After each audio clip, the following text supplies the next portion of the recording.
I'm pretty sure everybody knows this face. Last Cougar quarterback to reach the Rose Bowl, Jason Gesser. Appreciate you coming on here and having a couple minutes. What's it like getting back here and seeing Papa Thompson and all the legends and quarterbacks and the young gun Zevi? It's awesome. I mean, we're coming back home, being a part of something like this.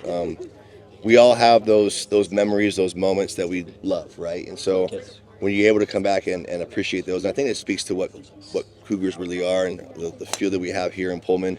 It's unique, right? And Jack Thompson, he was there for me when I was a freshman, right? And I want to be here for anybody else that's coming through right now, Levy and all these guys. And so it's one of those scenarios to where you get back and you see even people that you didn't play with, but you watch them play, right? And you hear their stories and you draw that connection.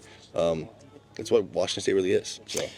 Obviously getting to watch Zevi in that Holiday Bowl and obviously maybe some of your interactions with him since then and seeing him in spring, what are you impressed by with what he has demeanor-wise and on the field? So I haven't seen him too much this spring, but I watched that bowl game. And the thing in the bowl game is like, as a quarterback, can you make the right decisions? Is your team going to play for you, right? And when it comes nut cutting time, can you go out there and make that happen, right? And that's what I saw in the bowl game, And so those are the things to where you're going to have your guys rally for you. You're going to have your guys make those, be around you and want to make those plays for you as a quarterback. And so I think that's probably the biggest thing that I see for him is a leadership role and being able to do that. The one thing that I would advise or anything give him in that sense is know what you're good at and know what you're not good at, right? Don't try to do too much. Utilize the players that are around you. And I think that guys try to step outside themselves and try to do things that they don't normally do. That's when they get in trouble, right? And so I would encourage him to be that guy that he is, trust in his ability, trust in the teammates around, trust in the coaches, and it's going to work out really well for him. And in your conversation so far with Jimmy Rogers, what has he brought to the table so far? Yeah, I'll be honest with you. I met him earlier today for the first time, right before we came out here. I know he's a quieter guy, reserved guy. I like what they did with the marketing as of late. They're asking him, hey, be a marketing guy. And he's like, dude, I'm here to coach football, right? I love that. And the fact that he's able to do that and doing the things and saying the way that he's reacting the way that he is, I think he truly has that opportunity, especially with the staff like as young as it is, to be a staff that we saw here like I relate to Mike Price and those guys, right? Like Mike Price and Bill Doba, and obviously those guys are here. Guys were here for a long time, right? You see so much turnover right now in college sports that you want to see that longevity. And I think that their demeanor, their approach, what they're doing, you can see that, and hopefully that will draw towards keeping the players here as well too. So I'm hoping that that's what transpires with him and his demeanor and how he leads his program. Last one for me, taking it back. What was your favorite memory repping the Crimson and Gray? Man, there's a lot of moments. There's a lot of things that are out there. But one thing keeps drawing back is that UCLA game. Being down there in the Rose Bowl, to clinch to come to win to go to the Rose Bowl.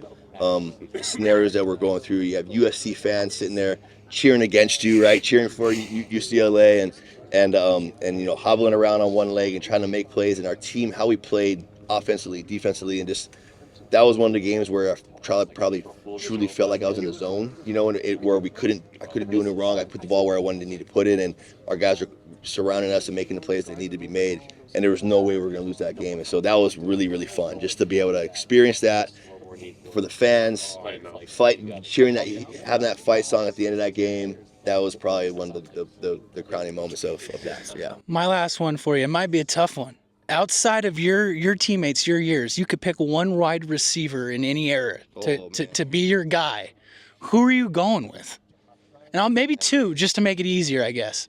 So here's the thing, man. You putting me, you realize how many calls I'm going to get and how that's going to be set up. So I can't go outside of my guys. And so I would say, DeVar Darling was one of those guys to where I knew that when we needed to make a play, I gave him a chance. He was going to come out, right? He was going to create that matchup. We're going to make that happen.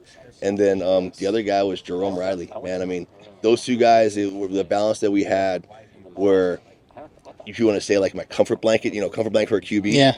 I knew that when those guys were on the field and I had certain matchups, that's where I was willing with that ball to make that play. And so I got to stick with my guys, man. Hey, that no loyalty, baby. Yeah, no disrespect to the other guys around. Obviously, there's a lot of guys from Gabe Marks to, I mean, you can go back to, the ones that Bledsoe had from back in the day. You have all the tight ends, Love Jefferson. You got Desmond out here right now. You have so many guys, right? But I got to stick true to my crew and go from there. So, yeah. Cougar legend, Jason Gesser. Go Cougs. Go Cougs. Go Cougs. Sweet, thanks, man. Jason, so great to see Yes, you, man. I got you. Have fun out there.